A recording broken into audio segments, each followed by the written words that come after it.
मेरा नाम अनुष्का है और मैं अपने परिवार की सबसे छोटी सदस्य हूँ। बचपन से ही मुझे हर चीज की जिज्ञासा रहती है। घर में पापा मम्मी, बड़ा भाई रोहन और मामा की बेटी अदिति दीदी। अदिति दी हमारे परिवार का चांद है। मामा के घर शहर में रहती है, लेकिन तीज त्योहार पर हमारे घर जरूर आती है।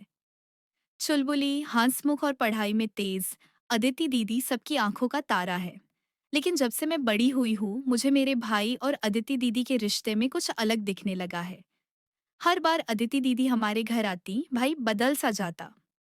उनकी मौजूदगी में उसकी बातें बदल जाती, उसकी हंसी अलग होती।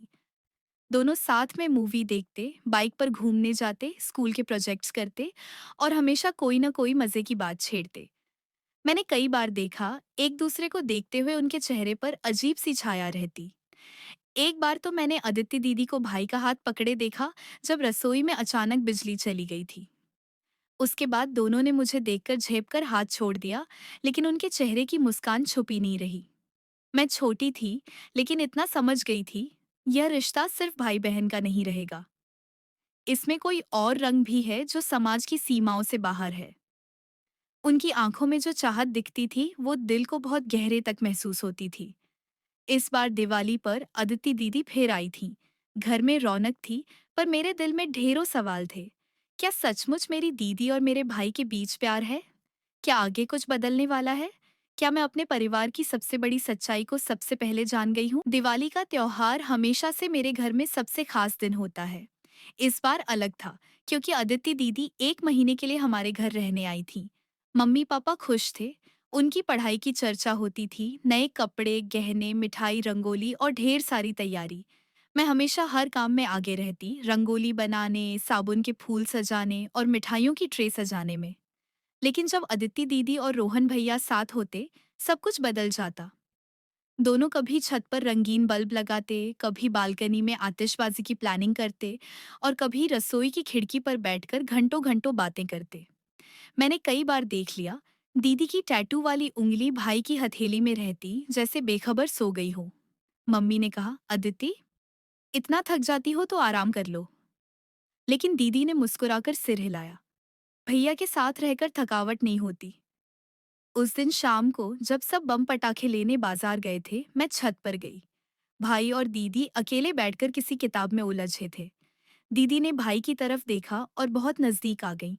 मैंने देखा, उनकी आंखें भर आई थीं। दीदी बोली, भाई तुमसे दूर रहना मुश्किल लगता है। भाई ने बस उंगली दबा दी, लेकिन समाज समझेगा नहीं। दीदी ने सिर झुका दिया। मैंने पहली बार मन ही मन सोचा, क्या दोनों सचमुच एक दूसरे से प्यार करते हैं? दिल में सूनापन था, लेकिन उनकी सच्चाई जैसी दिखती थी, वह मुझे छू गई। रात को धमाके हुए, सबने साथ मिलकर मिठाई खाई। मैं छोटी थी, लेकिन पहली बार इतना बड़ा राज मेरी आंखों के सामने था। क्या आगे कुछ बदलेगा? अदिति दीदी हमारे घर में अब रच बस गई थी। मम्मी कहती कि जब वह होती है तो घर में अपना सा सुकून रहता है। लेकिन मुझे दिखता था कि वो सुकून सिर्फ मम्मी का नहीं, भैया का भी था। भैया अक्सर उनके लिए कुछ खास करते। कभी सुबह की चाय साथ बनाना, कभी उनकी पसंदीदा किताब खरीद कर लाना। मैं ध्यान से इन सबको देखती, जैसे कोई रहस्य सुलझाने की कोशिश कर रही बच्ची।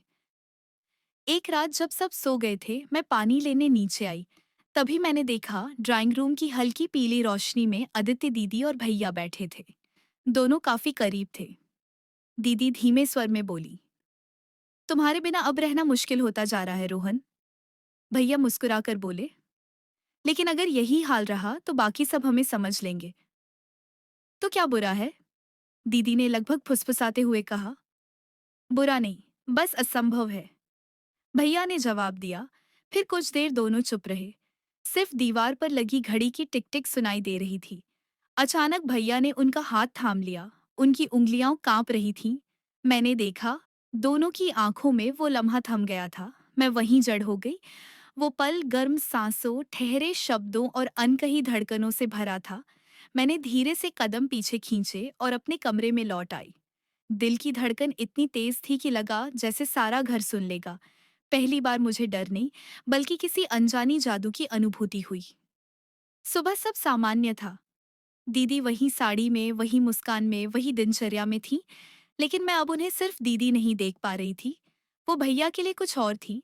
कुछ गहरा, कुछ निषिद्ध पर बेहद सच्चा। दिवाली खत्म हो चुकी थी, घर शांत हो गया था, पर भैया और दीदी की दुनिया में कुछ नया जन्म ले चुका था।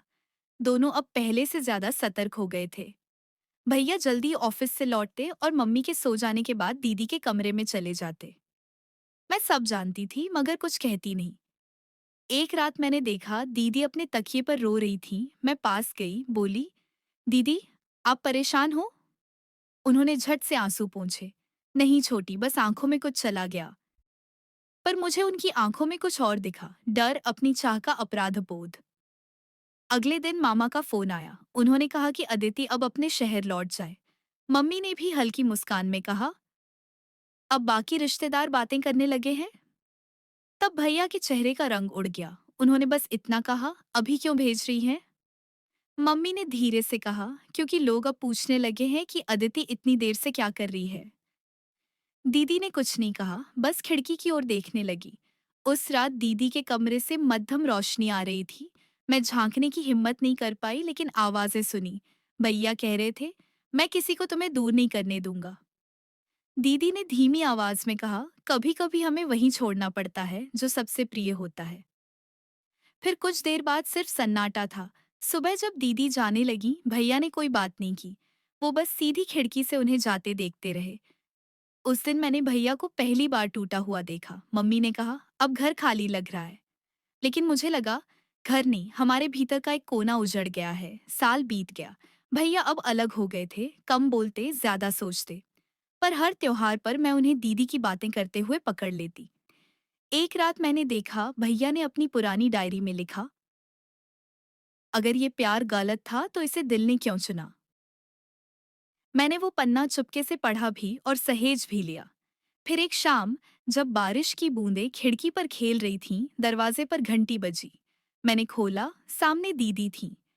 उनका चेहरा थका हुआ था, लेकिन आंखें वही थीं जो अब भी भैया के नाम की चमक समेटे थीं। क्या भैया घर पर है? उन्होंने पूछा। मैंने बस सिर हिला दिया। भैया बाहर आए। दोनों कुछ पल खामोश रहे। फिर दीदी ने कहा, मैं सब छोड़ आई। अब सिर्फ एक सवाल है, क्या तुम अब भी प्यार करते हो? भैया की आंखों में वो जान लौट आई। उन्होंने बिना जवाब दिए हाथ बढ़ाया और दीदी ने पकड़ लिया। मैं सब देख रही थी, वो लम्हा जैसे कोई अधूरा किस्सा पूरा हो गया हो। रात को मैं छत पर गई। दोनों नीचे बैठकर एक पुरानी किताब पढ़ रहे थे, वही जो सालों पहले साथ खोली थी। मैंने देखा, दीदी ने भैया के कंधे पर सिर रख दिया। आसमान पर बिजली चमकी, फिर हल्की बारिश शुरू हुई। उस रोशनी में मुझे लगा, कभी कभी पाप भी तब तक पाप नहीं लगता जब वो दो सच्चे दिलों के बीच पलता है।